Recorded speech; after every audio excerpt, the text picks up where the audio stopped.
I'm with Tim Martinson from North American Banking Company. Tim, welcome in. Thanks, Wes. Okay, so this is an old hat to you. You used to do radio in the 90s. That's when the glory days of radio happened, though. Wasn't it awesome? It was. We had carts and... Which people don't even know what that is. It's like an 8-track. Yeah. Danny, one of our sales guys, is in here, and he's like 22, so he has no idea what that is. But it's like an 8-track, but it was actually a 4-track, and you had to pop it in there.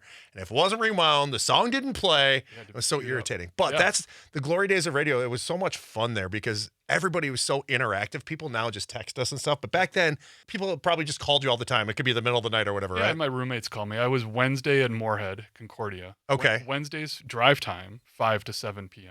Had to get back in time, though, to go watch Melrose Place with my buddies. So that What was... did you say Melrose Place with your buddies? Melrose Place. I mean, that was the 90s. We got like 2 TV stations. Oh, I got you. Yeah, yeah. Fargo, Moorhead. Right. One of them was Fox. So we're like, all right, well, let's watch this. For sure. But yeah, we played, I think we played Back. I was the first person there to play Back, the Loser song. Oh, yeah. We could queue up. Do you know that dude could play like 7 instruments, by the way? Yeah. It's crazy. Yeah. He's quite the musician. Yep. And if you were just to listen to that song, it's your introduction to Beck, you'd be like, Right. really? Yeah. What else did we play? Meat Puppets. I introduced a band. We had our own music festival called Cornstalk. Okay. That is at Concordia College in Moorhead. Yeah. And I introduced the band, the headlining band, which was I think they were called the Connells. Okay. Nobody else has ever heard of them. That was one time. Now those guys are working at Chipotle or something. Yeah. I mean, they were like 50 back then. Right. Imagine now. I mean, that was 92. So do the math on that. So the most important thing that radio people always get asked, did you have a cool radio name? No. And were you fired? No to both. Oh, really? So I had to do a radio production class as part of my major in communications.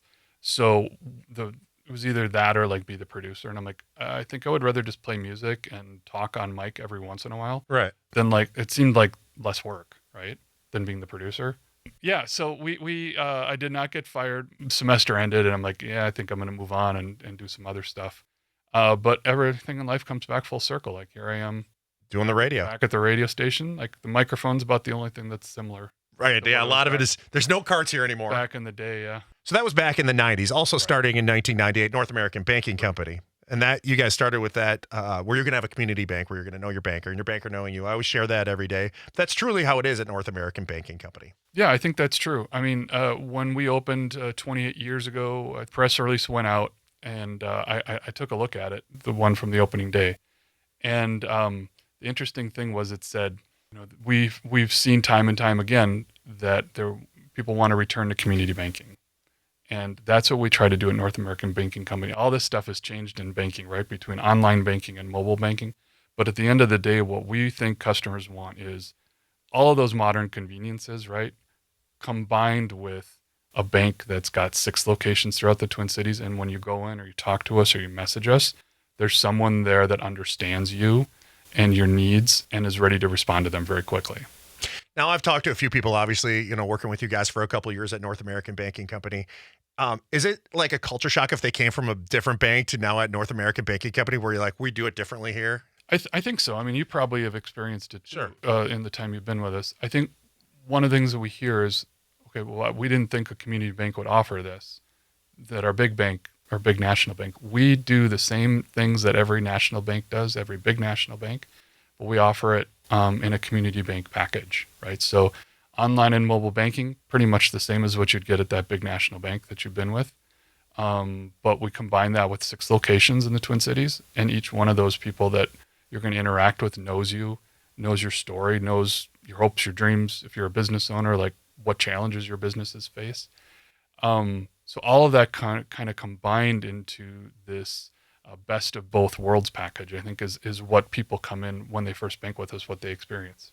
Let's go back to you and I, Tim, because that's fun to Sure. talk about it. You know, our relationship here. You do all the videos that people might see on my social media and what have you. Mm-hmm. Did you know when you went to work for North American Banking Company that you were going to be able to utilize all your years of doing production like that? You're like, I'm going to be working at a bank. Am I going to be able to utilize this? Or did you bring that to them and be like, hey, I've got some great stuff I can do? So I came from an interactive project management background. So I built software and apps. When I got hired at North American Banking Company, it was to address some very specific issues on the digital banking side and a little bit on the social media side. One thing led to another, and I saw people that I worked with were writing radio scripts. I'm like, oh, I used to do that. I can probably help you with that. Let me just take that on. Or people were writing, going and do TV shoots, video shoots. I'm like, well, I used to do some of that too. Let me just step into that role too.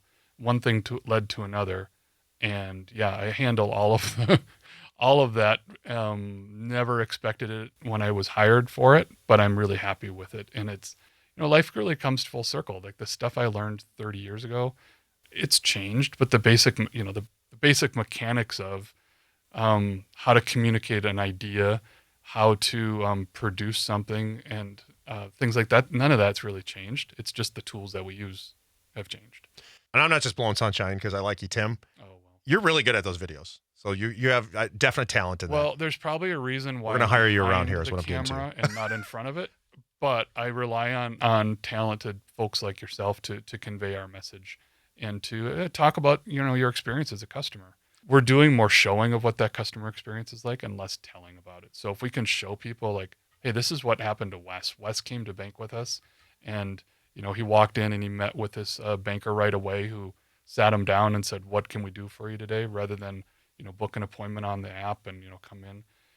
You're then showing that experience, and we're able to show it on your socials and all those things that you're doing rather than us telling people about that experience. If you want more information about any of this, nabanco.com/KS95. Tim Martinson, it's always a pleasure. Thank you for coming in and talking to us today. Yeah, great to see you, Wes. Again, it's nabanco.com/KS95, North American Banking Company, member FDIC, equal housing lender.